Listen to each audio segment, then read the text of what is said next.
real estate. Got involved a little bit on the tech. We got Jessica real estate. We got Rebecca Conrad tech real estate. Stopped Ryan Wolf. We could go through Ryan Wolf's background, obviously on the retail and on the tech, on the e-commerce side. We could go through this entire thing. And hey, guys, another time, another place. But today we are honored to have with us Joshua Dufek. I believe I pronounced that correctly, right? Did I butcher it? No, it was close. Okay, close enough. Okay, no problem.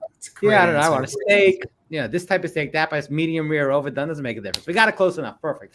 Joshua Dufek, who's Senior Director of Retail at Mack Weldon, and we're really excited to have him here because he's going to give us a perspective from what I understand, digital first, going to retail, but also his career in generally, bridging the online to offline and stores, etc. So with that, thank you so much for being here, Joshua. And I'd like to kick it to you and welcome you and have you give us a quick little background about yourself. And then we'll dig into the grilling. All right. Oh, the grilling. Oh, wow. That was also, that was not in the brief. You're making it sound as though like it's going to be a tough time. That's not what no idea. It's good. Actually, I just happened to be within arm's reach of a box of tissues, so this works. Yeah. Well, I'm really happy. Therapy. What's that? Yes, it's a exactly. New kind of retail therapy. Yeah, it's a new kind of retail. That's right. That's right.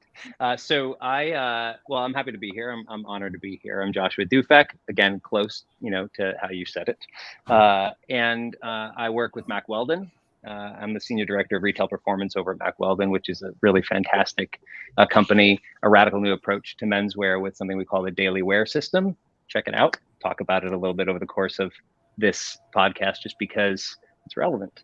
Prior to working with Mack Weldon, I was consulting full-time, primarily with the DTC brands, digital brands that are going into the retail space, or legacy brands that are doing something new within the retail space, which is common these days and also quite necessary. I've had the good fortune to work with some really fantastic companies. I cut my teeth in retail at Starbucks, where I was there for about 10 years over 2 tours of duty, landing me in New York, working on flagship processes and sort of overall process improvement while I was a district manager in Midtown. And then I went to Canada Goose. No, I actually went to Apple. I worked flagship at Apple for a while, and then Canada Goose, where I was part of the team that launched retail there. And then I joined Casper, where I was part of the team that launched retail there. And now I'm here. And along the way, have just developed a passion, not just for brick and mortar retail, but also entrepreneurs and startups and the ways in which we connect with our customers as commercial business. So that's me. It's beautiful. So you got coffee. So you covered coffee, coats, beds, computers. I think you're on a good run here. I like this. And AirPods. Yeah. He skipped Apple. AirPods. Right, Apple. And actually, for all of you listeners, if you had been here, just in the 5 minutes preceding this call, you would see my technical skills are on point. So there is any technical difficulties that anyone had dialing in, I was the troubleshooter. I just want to actually make that. That's right. We could have made a whole podcast about how not to start a podcast for the first 10 minutes we were on this call. It was quite amazing. I'm impressed that we made it this far, you guys. Oh, we couldn't find the podcast with both hands, that's for sure. So yeah, that's that's great. So Jessica, you are our fearless leader today, I think, right? Because we're going to start off talking about landlords. Oh, my favorite topic. Yes, How did I get so lucky?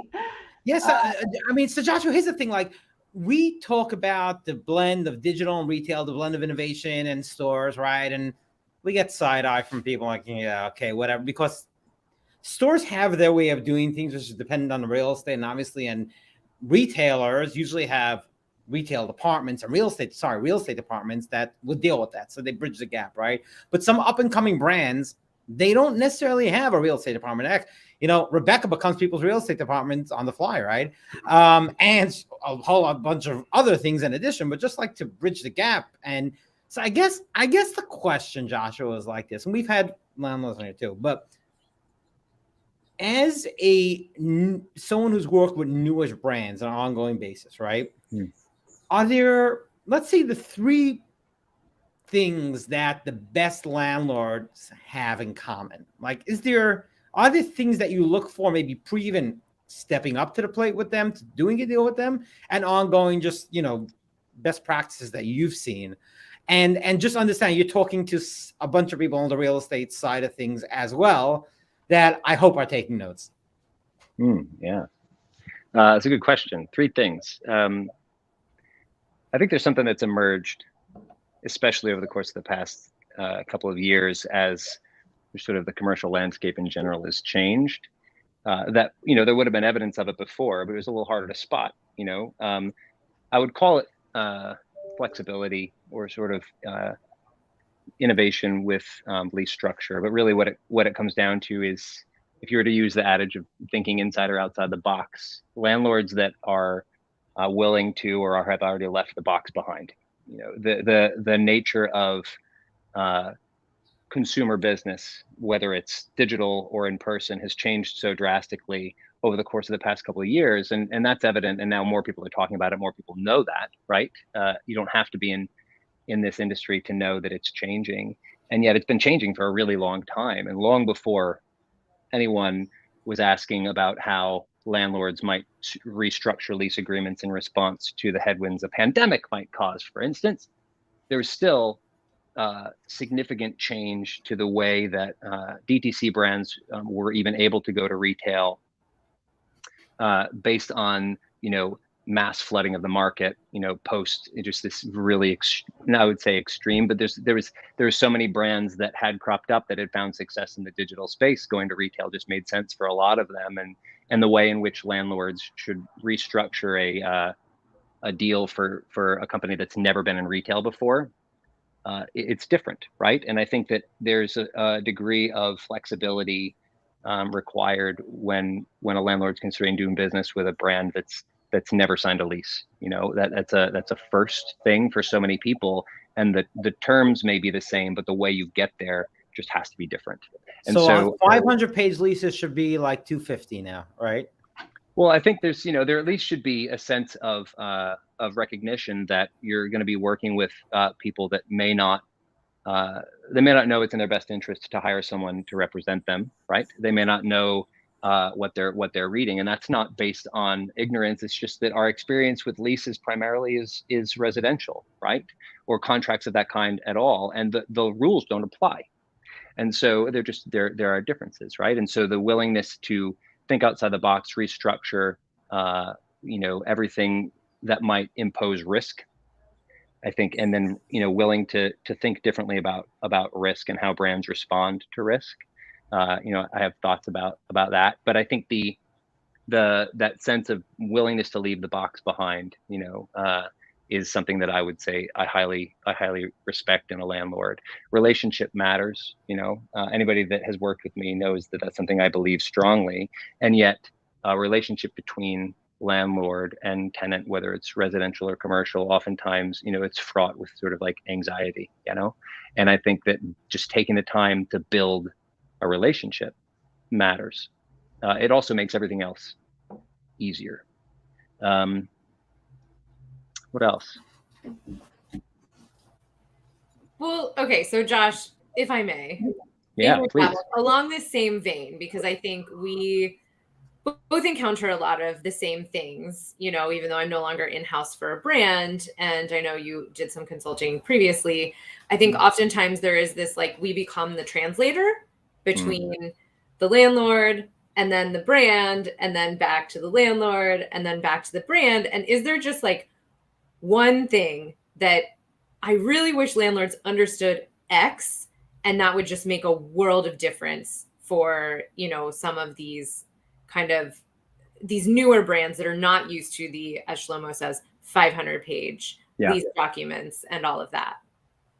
I mentioned risk a bit ago, and I think that fortunately I've had really good relationships with a lot of landlords that I've worked with over the course of my career. And our current relationships are no different, and I'm thankful for that. And I would say that something that I think is sort of a risk or a danger is that assumptions are made about a brand's long-term viability or the degree to whether or not they've got what it takes to stick if they're hesitant to sign a lease that feels binding. And the reality is that oftentimes when a DTC brand is going into retail, they're doing so for a number of reasons, not just because it's a dream that they had. It's because it's maybe it's the right moment to connect with your customer in a way that's difficult to do in a digital space, but maybe it's because it's just very difficult to gain market share. And oftentimes retail is less expensive than trying to get on the front page of a Google search. And yet the things that you sign up for, if you're willing to put yourself out there as a brand and even dole out a large sum of money to try and continue to remain relevant and in front of consumers in a strictly digital marketplace, you may be willing to pay an awful lot and do whatever it takes to do that. And yet you're not going to sign something that binds you to it for 5 years. That's just not how that industry works. And yet when you're moving into retail, oftentimes landlords won't budge on that. And then any response, that would indicate a brand's hesitation to do that is met with doubt about their viability or their willingness to engage risk. Startup founders and entrepreneurs in general are not risk averse. I think that's kind of the point. And so it's willingness, I think, to sort of rethink what that means. So let me flip it around from a landlord's perspective, just for a second, right? How should a landlord assess the risk in the tenant? Because I got to be frank with you, I mean, talking to landlords, they're like, well, if we talk to a conventional tenant, then we could look at their historicals, we could look at how they do. But this tenant comes in and to quote someone, Ryan, that you and I would talk to, these vendors, they may last 2 days or 3 days, and who knows, like how long they're gonna last, what are we gonna do? So there's sort of a give and take. Now, I understand the point, okay? Understood. Well, who you got better right now, okay? And who's gonna create the buzz, all that. But at the end of the day, there's accountability on the financial side. How would you say would be the best way, just on this, and I don't want to monopolize the conversation here, but I think it's an important counterpoint for those in the real estate side watching. How would you say the best approach would be for a landlord to vet a up and coming tenant as to viability? Because we know it's not financials. It may be sales, but it's not true balance sheet P&L, so to speak, because, a startup company, a new company is going to be different, obviously. Yeah. I think whether you're working with a founder or consultants that are working with the founder or whoever it is, relationship matters. This may sound sort of pedantic and old-fashioned, but it's not. You can tell a lot by whether or not you have built trust with someone over the course of your business dealings so far.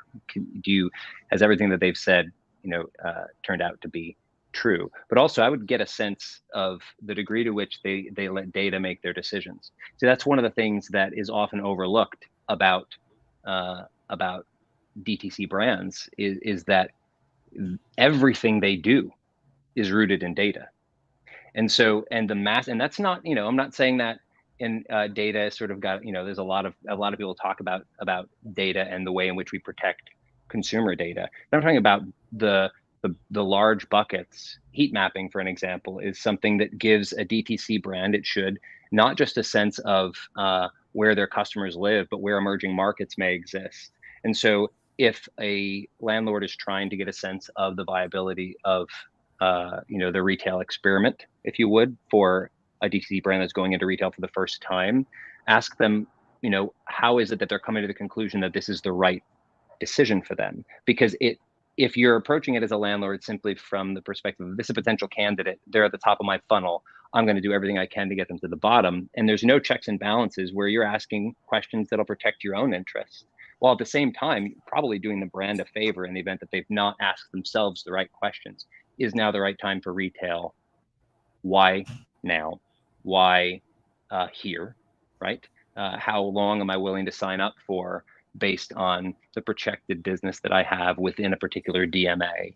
Those are the kinds of questions that a brand should be asking themselves when they're considering moving into a new market, but also a landlord should want to know what they expect to get out of it.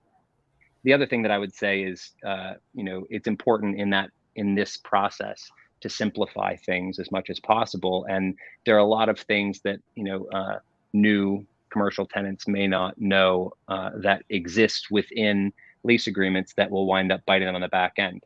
And so simplifying and sort of openly talking about all of the costs associated is going to be the thing that will not just ensure that they can afford this long term or for however long the term of the lease is, but it's going to build trust. So when things get dicey, they're not going to run, right? And I think that, you know, one of the things that I see when there's the absence of relationship and an entrepreneur who started a brand or is making decisions for a brand may think, we're reaching a tipping point here. I don't know what's on the back end of the next 2 weeks, and I don't have a relationship with my landlord, so things could get dark fast. I'm out.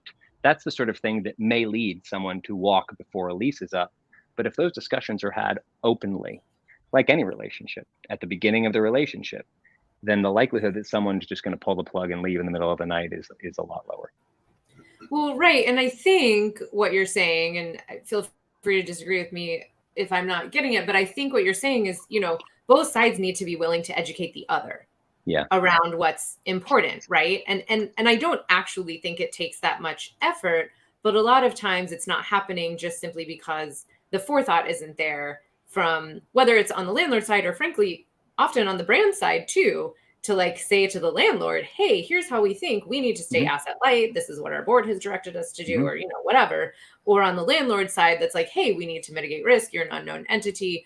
Tell us how we can look at you in order to, you know, give you the lease terms that you want, you know, whether it's, like you said, addressable market or, you know, kind of some different data points than just year over year comp sales, because they don't have them. Right. So I think that's a really good point for both sides. Right. So, yeah. So before we actually sign a lease, we have to find a space though. Go ahead, Ray. I was going to ask a question for the two real estate ninjas. Okay, so when you guys think about creditworthiness and minimizing risk, is the answer simply that you just need to think like a venture investor for an unconventional, high-growth upstart business? Or is it rather that because the lease is much more flexible, there isn't as much of a commitment that you're willing to provide, but it's simply offset by the fact that a brand like Mack Weldon just has such a credible amount of presence that it brings to the center that it's okay to just bring them in on a flexible lease? I think it's all dependent on the actual deal terms, right? Is the landlord investing into the space themselves, right? Is there a TI involved? Is there a large delivery letter? I'll tell you, if the landlord isn't investing in the space as a broker, it's a lot easier for me to pitch something that may be perceived as more risky with a startup or somebody who doesn't have 3 years of operating history or year over year sales that they can share. So it really is dependent on the terms of the lease. So if you are looking for the flexibility, then you're going to have to put more into your space up front and depend on less free rent and less TI from the landlord, if that's really what you're looking for.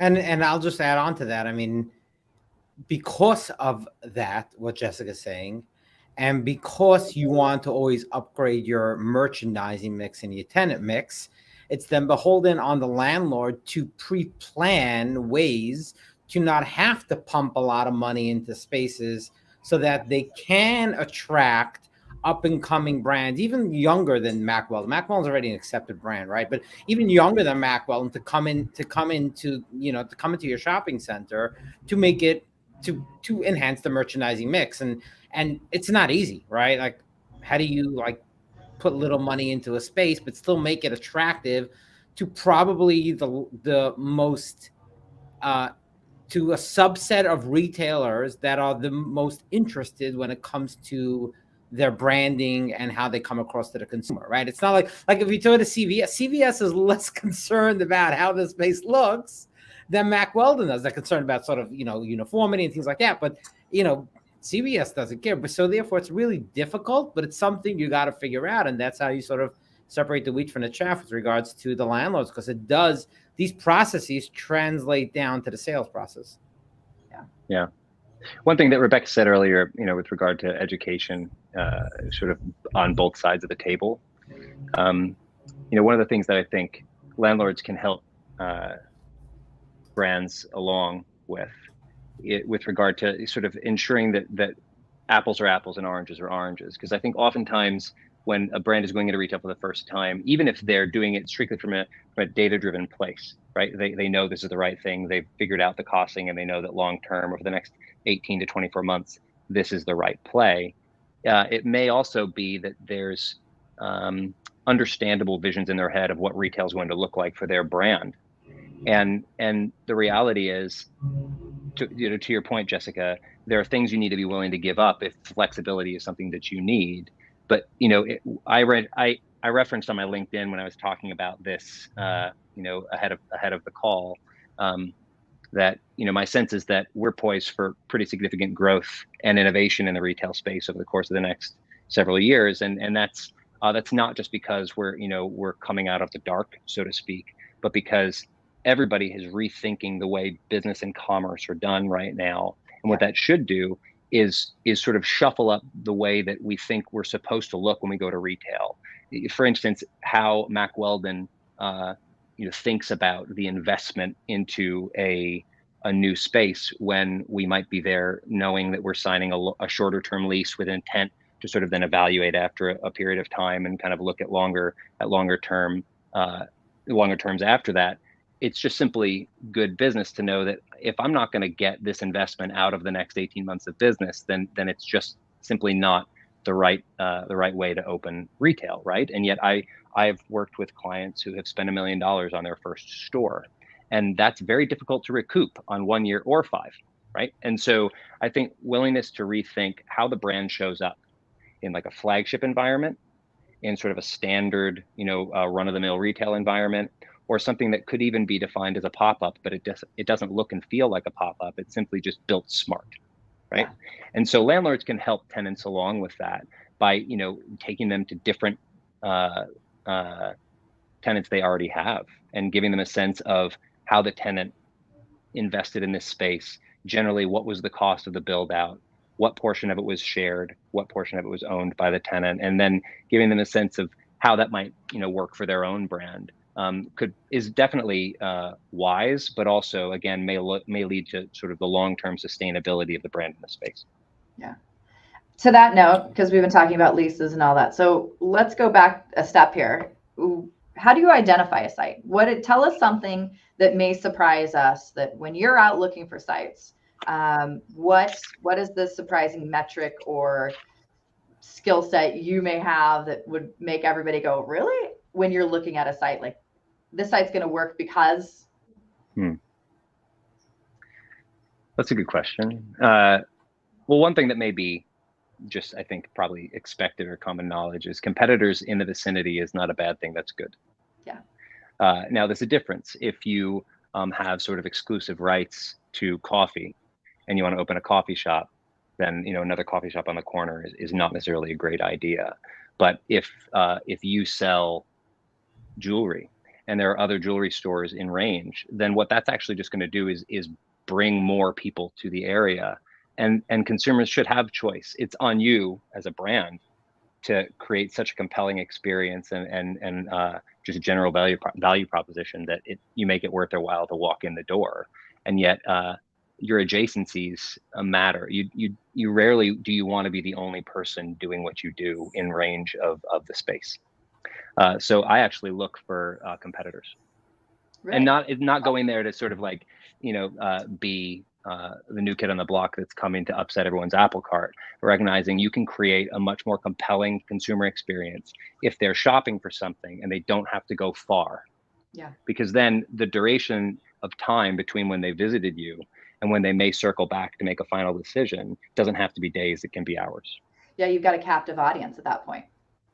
There's an area in the city, sort of on it's Upper East Side, in the 60s, sort of it's just very heavily geared toward home goods and home improvement and the things that you might actually do to sort of outfit your home. And people don't think of New York as having shopping malls. Now we do, but we didn't always. And yet we've always had these sort of like little pockets. Everybody knows about the jewelry district and the flower district, right? But that also exists for almost everything in the city. And so there's this area in sort of like the 60s over there where you can go and find lighting stores and Home Depot, and you can find everything, blinds and everything that you need is within a couple blocks radius, right? And a lot of those businesses are in competition for one another, and it may make it difficult to do business, but damn, it's a really great consumer experience.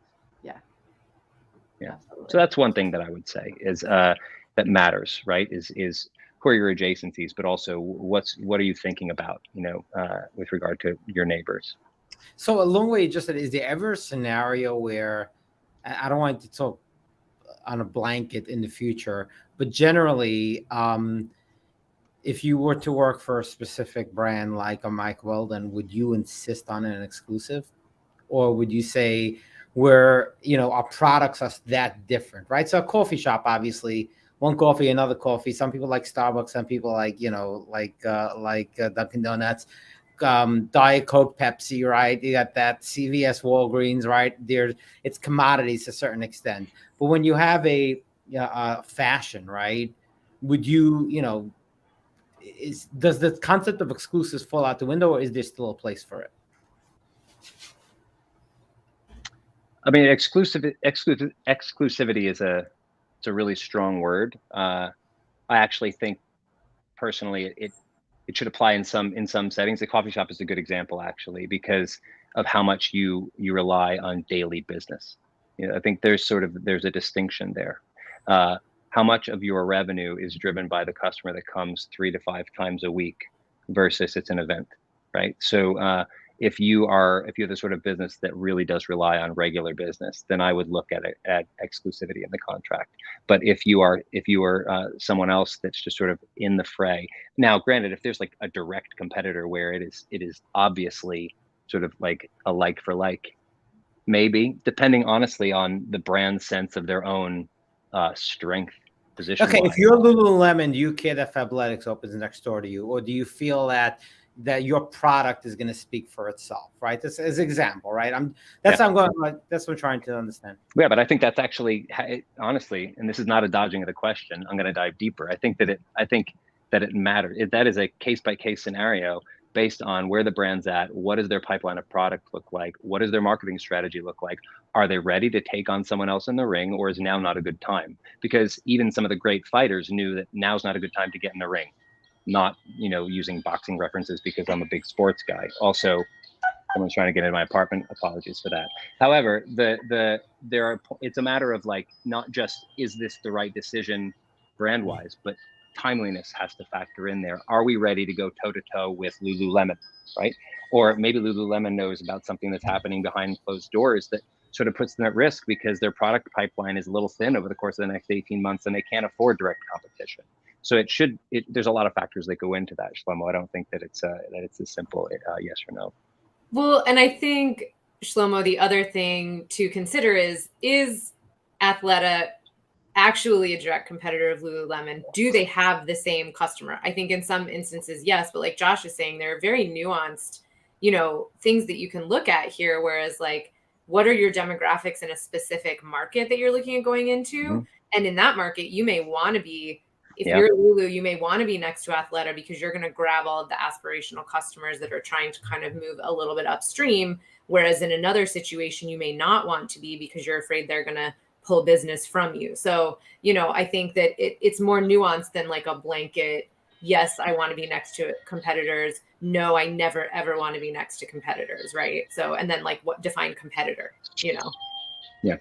Right. It seems to me like it inevitably... Right. I just want to remind anyone watching, the comment section is here for you to vehemently agree, disagree, or ask questions. So bring it on. I relish the fight. So yeah. Okay. Sorry, Ryan. Got it. So I was just going to make a quick comment. It's fun. A lot of it's circumstantial, but quite frankly, when you are a large enterprise retail business, your roadmap matters, right? So I just want to go to the places where I can knock the lowest fruit off the tree that makes the highest return, that elevates and adds to whatever sort of brand intent I have. And if by which I encounter a situation of store number 162 that I'm going to be in a corridor with a competitor, of course, the circumstances of that make me think yes or no. And I think everything you guys have to say makes a heck of a lot of sense. But my first priority is just go to the best places where I can make the biggest brand impact, reach the most customers, and the best location, just go there first. There's something I would that I referenced, the changing sort of climate and how brands are rethinking perhaps what retail looks like for them. Landlords should be rethinking lease terms, in the interest of not just flexibility. I've said innovation, but I think it's asking, the questions of yourself about what do we expect of this lease? What do we expect of this retail space? What do we expect of this tenant and the relationship overall? What are we hoping to get out of this connection with consumers, and what are we hoping to bring to the table for consumers? And within a brand, the ways in which we go to retail should vary depending on where we are, but also I think that there should be an upswing in brands that are willing to engage several different store typologies to match the needs of a given market, right? And so there may be, our product is an example of something that you kind of need everywhere you go, right? And there, you may need it in a travel center, you may need it in your home city, you may need it in a city that you're visiting for work, and you may need it at odd times of the day because there's something that's come up that's at your calendar and you're not necessarily prepared for it from a wardrobe perspective, right? And so willingness to think outside the box about not just how long the lease term is, but what the store is going to look like for you. We've seen the differences in Starbucks, for example, as they've evolved the consumer experience in an effort to continue to bring in new customers and maintain their current customers in a really challenging industry. The ways in which they show up, especially in major metro cities, originally it's cafe versus drive-through, right? And there's sort of that customer capture, but also making it as simple as possible to meet customers where they are in the moment, right? And brands that sell something other than coffee can do the same thing. As Starbucks has evolved, they now have stores where you can just go in and pick up your order that was placed online. There is no cafe. And it's basically a pedestrian drive-through, right? And you walk in and it's nothing but screens. It doesn't look anything at all like the Starbucks of yesteryear. And yet, if you stand there for 5 minutes, and it's a store where the Starbucks partners are engaged and there is some sort of regular business, all the same conversations and connection are happening, but they're meeting customers in a different way. And so I think that there's something about the innovation that can be brought in retail expansion, whether it's from 0 to 1 or 1 to 10, willingness to think about how your product and your brand might show up in not just a new market. I think we can go away from A market, B market, C market as the ruling decisions that you should use about when and where to go. But ask yourself, what am I trying to get out of this? And am I willing to actually present something that may be a scaled down version of the overall experience? At Starbucks in New York, speed and efficiency is such a huge part of the consumer experience that it just feels different than it might in a small town. And yet, because it matters so much to the consumer in New York on their way to work, you're actually ringing all the bells that matter to them right now. And so to them, it feels like the Starbucks experience, right? Because they were willing to create something that actually is really just a sliver of the original manifestation of the brand. So that's sort of when I think about innovation, both on the brand space and on the landlord space.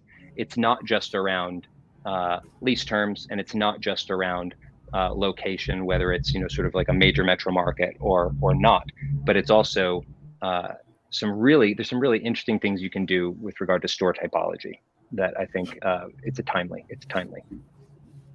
So could I ask a question, just extending on that, really just in this whole world of in-store experience, build out TI dollars? You've worked for, I guess I'll call Starbucks, I don't mean this in a derogatory way, but enterprise retail, right? Lots of locations, and you're opening and building more. And now you're on the opposite side at Mack Weldon. What I'm asking is simply this: what is unique about the experience coming from the DTC side? And let's just use Mack as a case for a second. In conventional retail, really big cornerstone of your brand is really kind of birthed in the in-store experience. Like what Starbucks is and what it stands for has a lot to do with the whole experience and the colors and the textures and everything that comes to life. And for a DTC like Mack Weldon, you have a very brand-rich business with exceptionally fantastic product. but all of a sudden you have to create a retail environment. Does budget come into this? Do you think about constraints of, you know what, this is where we think the right amount of money to spend is? How do you sort of corral a lot of ideas to bring it all to life? Well, the economic climate, makes it so that it behooves us to, regardless of the brand, to determine whether or not there's enough ROI in any expense. I think that any brand that was spending money frivolously a couple of years ago, just because the economy was different, the tone in venture capitalist meetings was different. What it takes to get funding and keep getting funding, the expectations are different. So we should all be asking ourselves whether or not any given expense is a wise use of funds, right? That's just good business and it's responsible. However, I think that there's a decision about whether or not you need, call it, actually, I'll use Lowe's as an example. This is I'm going back a long ways, but when I was a new homeowner, I would go to Lowe's because one of the things that they did was they showed me 3 versions of everything. Everything that they presented was either good, better, or best, right? They weren't actually saying this is high quality and this is shitty. They were saying these all kind of do the same thing. The degree is like, what is it that you want to get out of whatever room it is that you're remodeling? How much are you willing to spend? And that's a homeowner asks themselves the question, what can I afford? And then goes and makes a decision whether or not those faucets are the right one, or should they go for the one that's just good and not better? And so I think the decisions about just sort of wise investment of your resources are something that every brand should be asking themselves, whether they're a legacy brand or enterprise retail where they have a lot of money to invest, or it's their first store, right? And so coming from the DTC side, we have the benefit, of having history at Mack Weldon, where the brand is 10 years old, and there is a very strong and rich relationship with our consumers, and the reason to go into retail is not simply because the economics of overall marketing have changed with shifts in policies around how we put our ads in front of customers, right? That's changed for every brand over the course of the past couple of years as Apple's changed their their policies, but also just there's a lot more conversation around sort of data in general, and we are a very human brand, and I think a lot of brands are, even if they are existing entirely in the digital space. And it's difficult to make that case to customers from behind a screen anyway. So even if you have a business model that has been successful for a long time, and you take the changes to iOS and security sort of off the table, so that it did change the economics of search engine optimization or just sort of like marketing to customers, there's a lot of reasons to go in to retail, and it's not simply does this make sense from a cost perspective, right? Because so if you're to back up, I'll answer this question or the remainder of it through the lens of sort of Mack Weldon's retail expansion, because we opened our first retail store in 2019, not just because we saw all of the changes coming that wound up coming, although they were beginning to happen in 2019 with regard to the cost of digital marketing, let's say, but because our brand has expanded offerings, right? And when Mack Weldon started, we started with core basics, and solving a problem with getting core basics, men's core basics that were really high quality and continually sort of fresh, and in an item that was sort of commoditized, right? Creating high quality men's basics with materials that are built to do something specific. It's not just, do you like this color, right? And so as the brand expanded though from there's a recognition. Underwear, for example, you're probably not going to wear the same underwear at the office that you would wear at the gym, because your body needs different things from your clothes in those settings. That recognition caused sort of expansion of the core basics assortment, which then led to the recognition that actually we all have moments in our week, and I'm pitching Mack Weldon here, but I'm the guest, so yeah. So we all have moments in our week, right, where we sort of play out different roles in the story of our life. Me on a Sunday morning and me on a Monday morning are different people, and I should be wearing different things, right? And so what Mack Weldon created after this sort of realization that core basics should actually allow you options for your underlayers, whether you're traveling, whether you're working, or whether you're at the gym, and our wardrobe in general would really benefit from a system like that.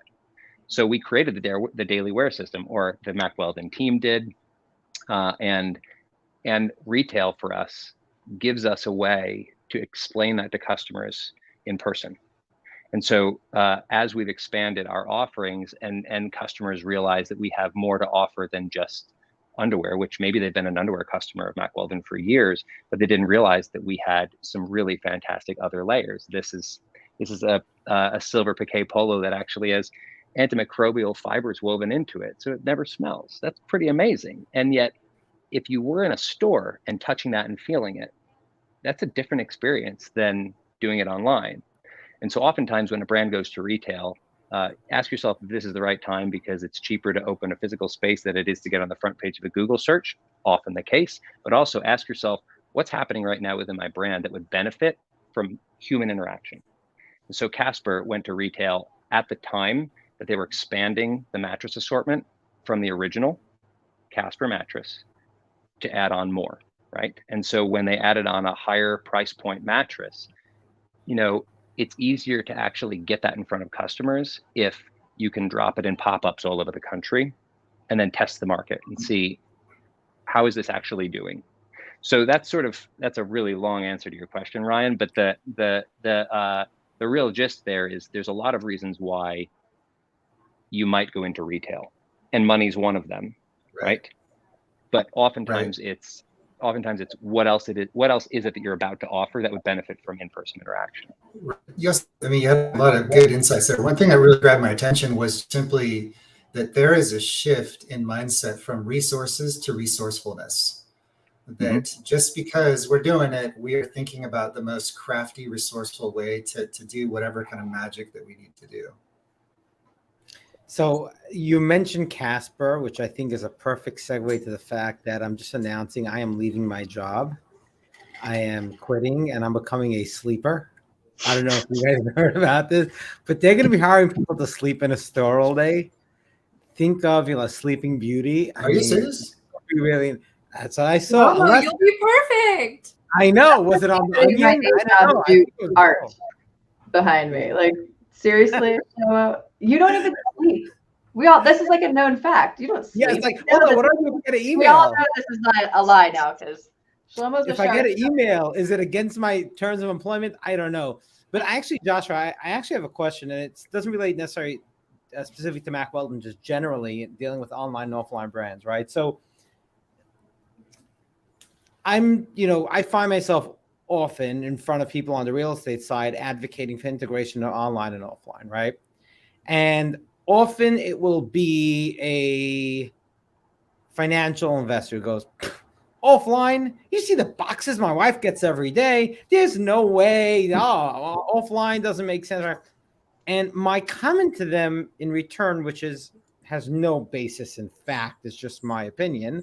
And I'm curious if you could tell me that I'm wrong or if there's this something else. Is that I believe 7 out of 10 purchases will still happen online, but the 3 out of 10 that are most important, the discovery, the interaction, the learning, will happen offline. Are you finding, generally hearing in the industry, or if you want to be specific about any of the brands you've ever been involved in, that to be the case, not to be the case? Like, you find that maybe retail is maybe batting a higher average than I otherwise am giving it credit for? I'm just curious your opinion on that. I think that there's Joshua, don't break his heart. Oh yeah. I don't want to disagree. You I mean, you made a strong case for retail right now, physical retail. And you also, and you made a strong case. Crime. I know, Shlomo, you were saying, like, this is obviously, you put a lot of thought and research into this, and this is an opinion that's rooted in data, right? So, like, I appreciate that. No. So I think, there's a lot of measurements that you can take for when you're a digitally native brand, you know, you eat data for breakfast. And so one of the benefits of that sort of already in place is when you open a retail space, you probably have a sense of your market share within the market, right? You should, right? And so if you can measure the DMA's performance pre and post, what you'll find most of the brands and clients that I've worked with is that the overall DMA market share starts to improve almost immediately. And if it's not, then you need to ask yourself a question about your retail marketing strategy, and then also how it factors into the overall marketing strategy for the brand. Is there connectivity between the store and the site in the way that they feel, and sort of like or is there a disconnect, right? But if a brand goes into a space where they already have pretty decent market share, which means that there's opportunity for more, right? And then they don't see it increase over the course of the next 60 to 90 days, something's wrong on the store level, actually, because the stores should not just, shouldn't be cannibalization happening. What should actually happen is stores bring in revenue. And I'm a strong believer that retail stores, although they are oftentimes chalked up as marketing expense, especially if you look at Fifth Avenue, it's just very difficult to be there and make a profit, right?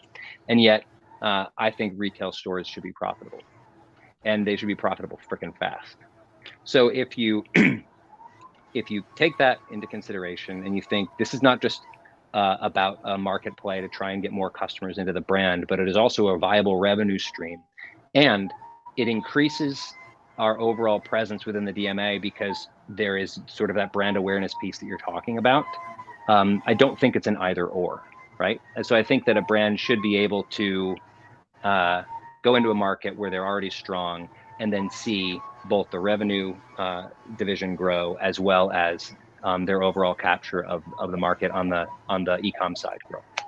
Just to clarify my point, I agree there is the, I don't know, halo effect or whatever it is that we want to call it, right? The question is the actual purchases. Do you find that it is still a bias to online buying once you know what it is that you're buying? Oh yeah, right. Well, that's really the question that. Yeah, I think that the simple truth there is there are different kinds of customers. I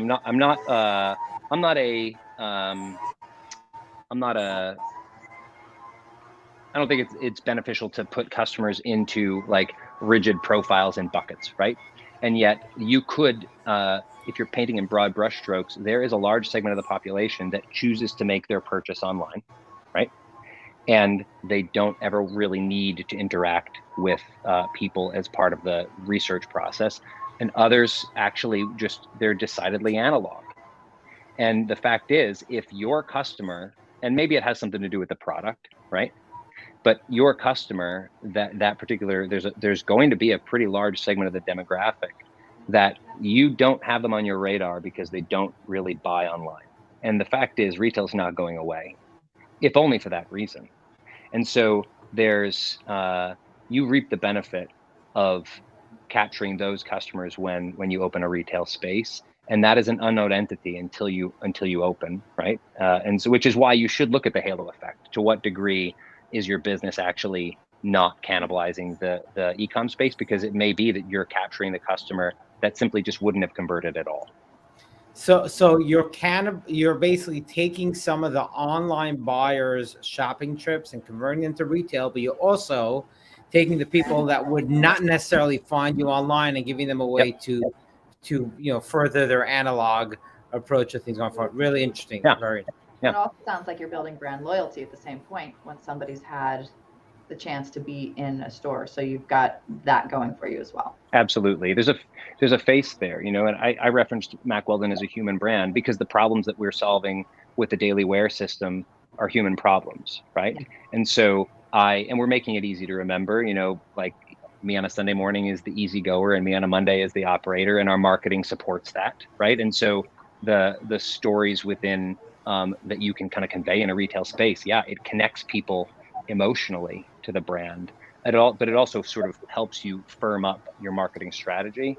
So there's a lot of upside there.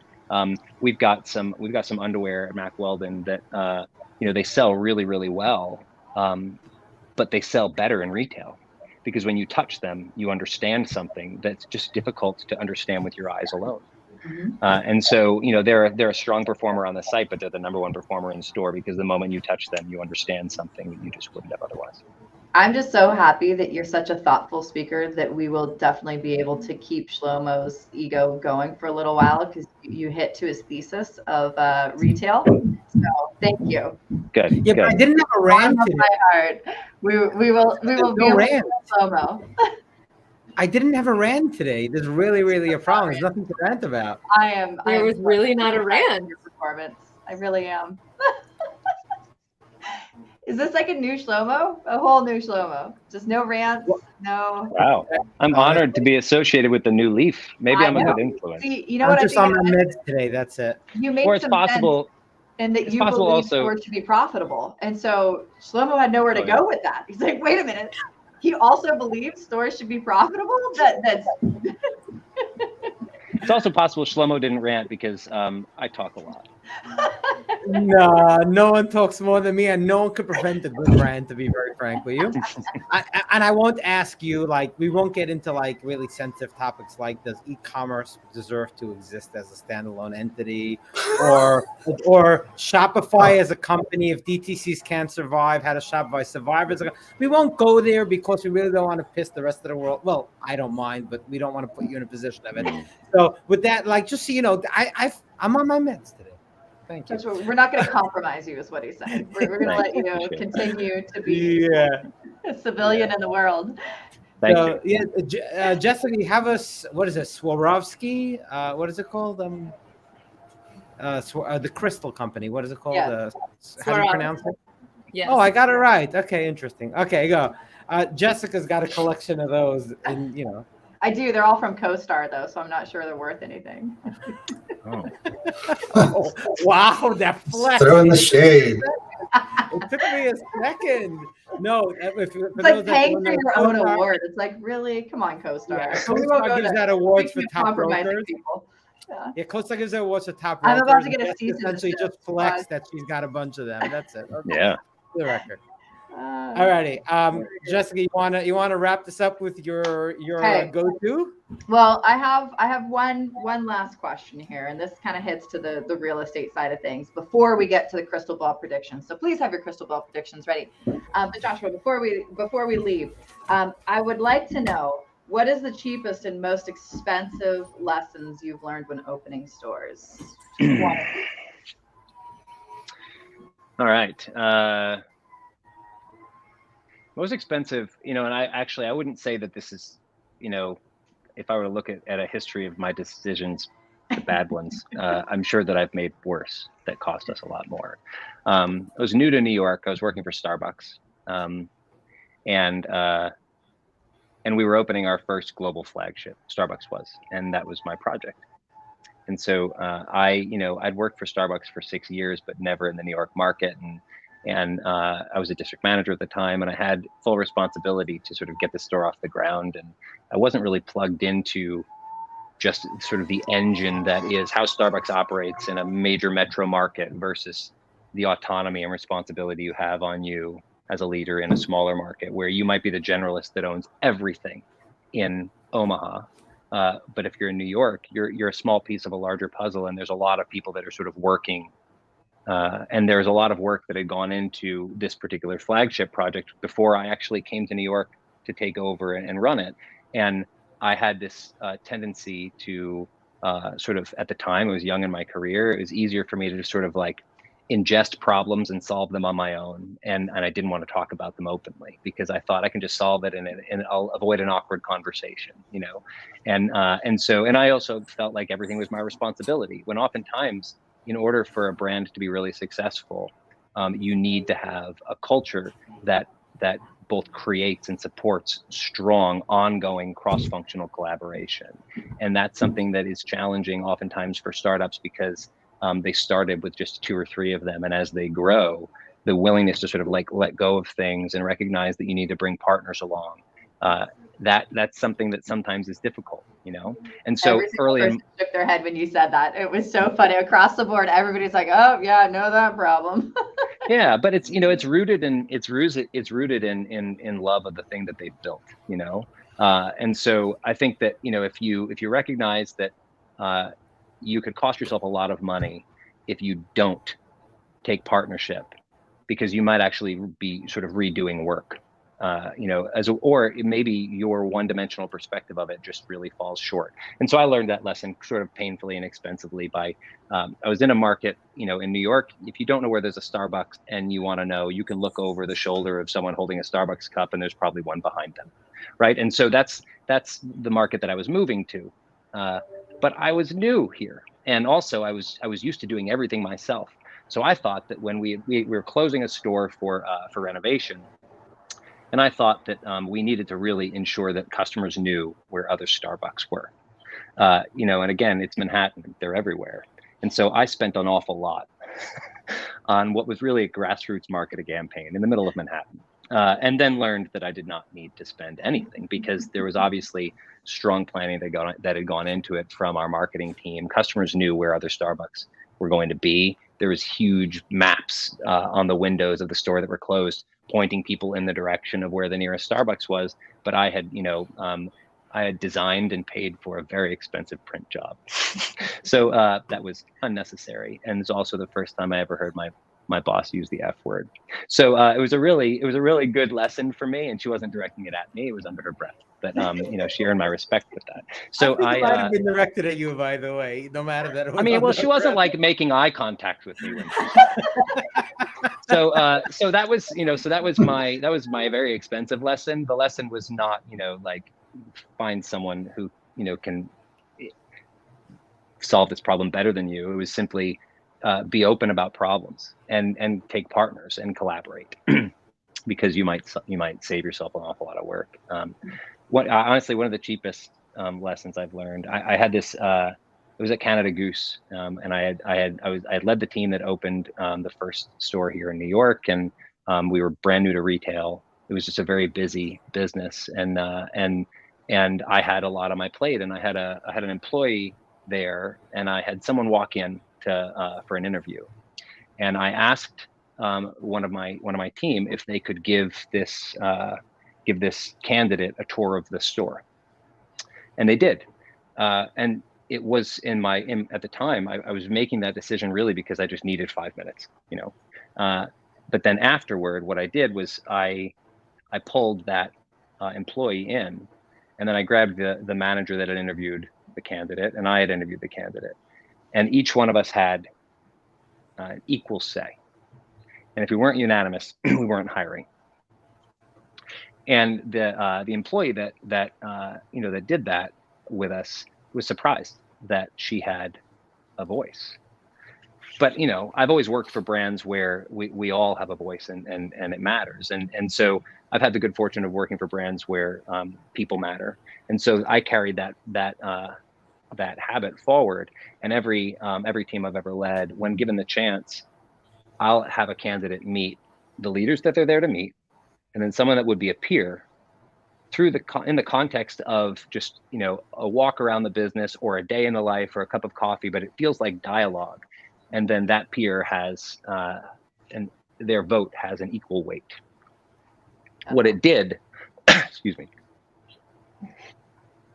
what it did is it did something to create culture that would be very difficult to do intentionally, because it allowed for this establishment of an environment where the team created norms and then held one another accountable to a high standard in the way that they engaged the brand, and the way that they engaged customers, and the way they engaged one another.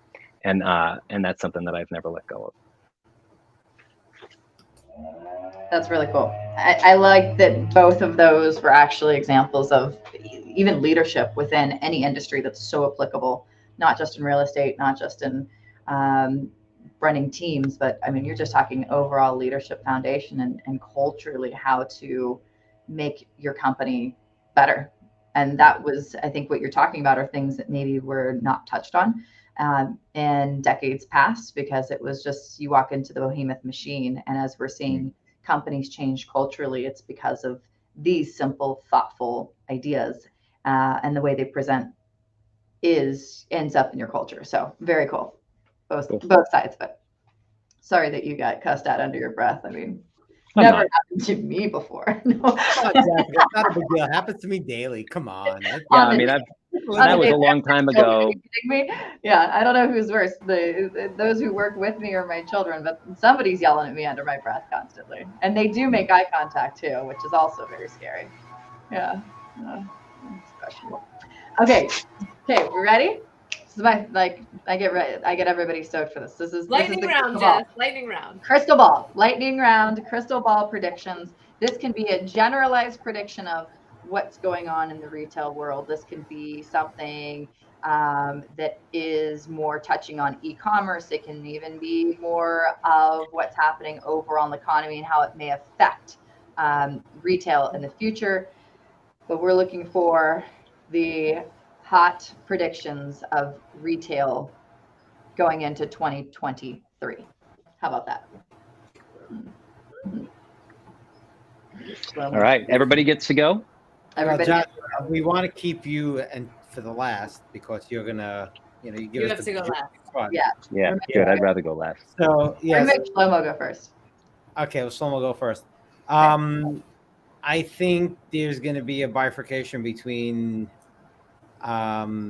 quality and crap, and I think 70% of retail is going down the crap way, and that goes from the real estate side of it to the retailer side of it. I mean, rents have gone up dramatically. Sales, they say, have trailed, but I think sales are going to be an issue.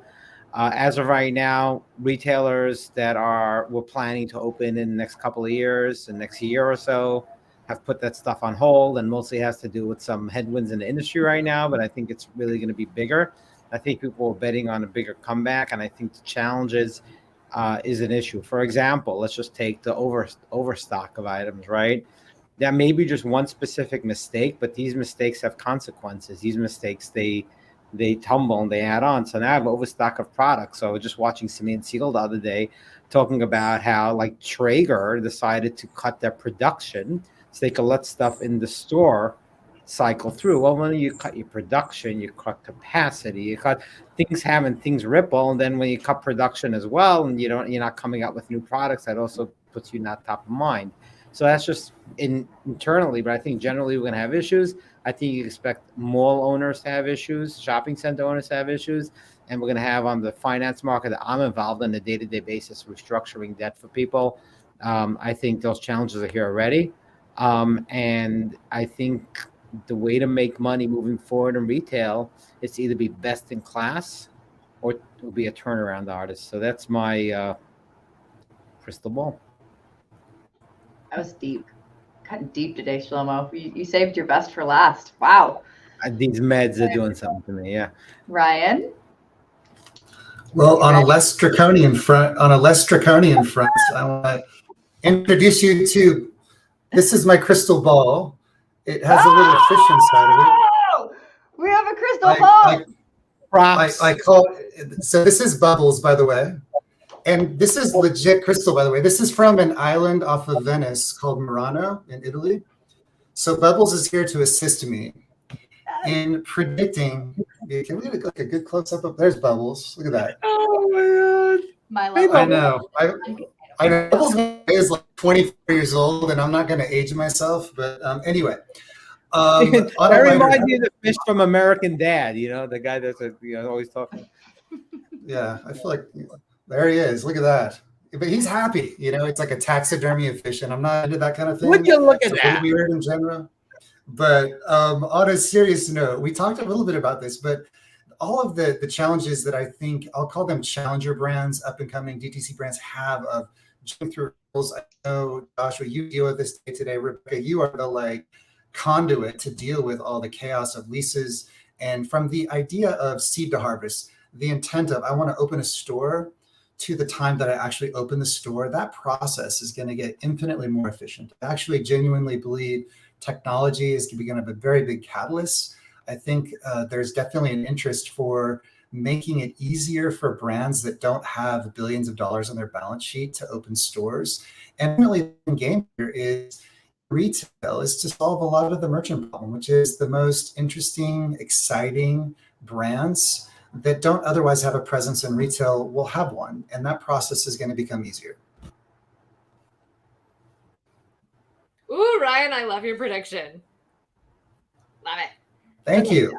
I'm going to go really quick based on everything that I'm seeing right now. In 2023, malls, specifically A and A- malls, will continue to be more palatable for direct-to-consumer brands as a retail entry point than street and high street. There's a lot more built-in traffic.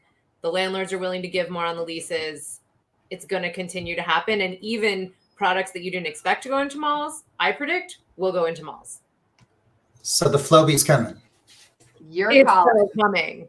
So wait, Sweet. you're calling almost like a partial mall revival right now. Am I hearing this? Like A mall. So Shlomo's prediction is correct that crap retail.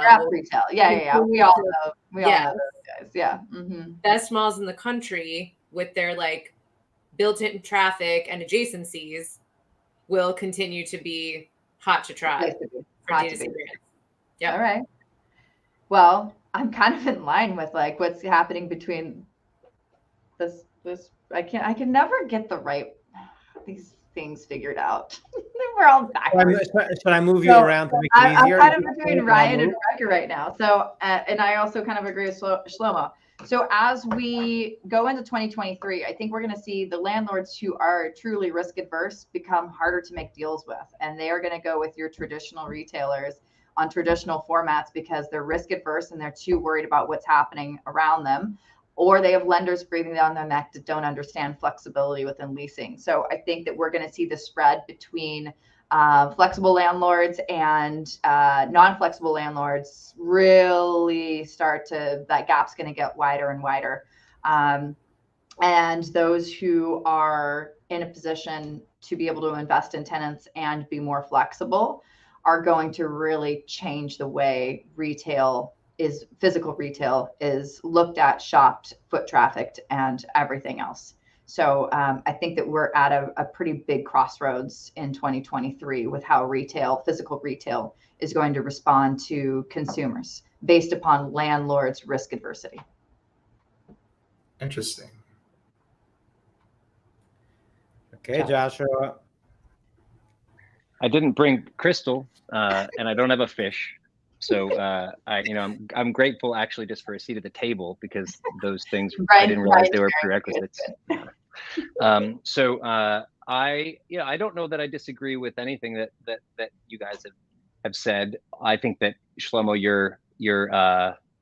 the splits you're referring to, 70% or 80%, those are bold predictions, right? Especially for a guy that doesn't have a fish in a crystal ball. But if anyone challenges me, I'll ask them to show me the baseline they started with, and then I'll show them the baseline I started with. Oh, okay. Well, I'm actually I feel comfortable now at this point because your mic's off. We're like 8 minutes past, and so if there's a rant that this might prompt, this is not a great time for a rant. So so I can say something controversial, and that's okay.